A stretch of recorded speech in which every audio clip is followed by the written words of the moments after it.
நாட்டின் 80வது சுதந்திர தினத்தை முன்னிட்டு பல்வேறு பகுதிகளில் மூவர்ண கொடி ஏற்றப்பட்டு வருகிறது. அந்த வகையில் பூவிருந்தவல்லி வட்டாட்சியர் அலுவலகத்தில் மூவர்ண கொடி ஏற்றும் நிகழ்ச்சி வட்டாட்சியர் நடராஜ் தலைமையில் நடைபெற்றது.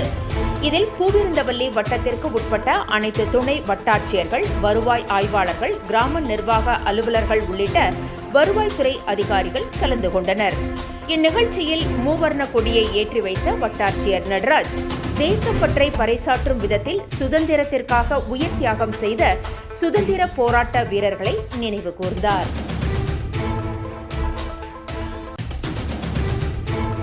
பெற்றிருக்கிற அத்தனை நாடுகளும் இது போன்ற ஒரு இன்னல்களையும் துக்கமான துயரமான ஒரு சம்பவங்களை சந்தித்திருக்க வேண்டும் என்றால் கேள்விக்குறிதான். ஏனென்றால் ஒரு பறந்து கொண்டிருக்கிற நாடு எத்தனையோ படையெடுப்புகளை தாங்கிக் கொண்டு ஆசிய கண்டத்தினுடைய பெரும்பகுதியை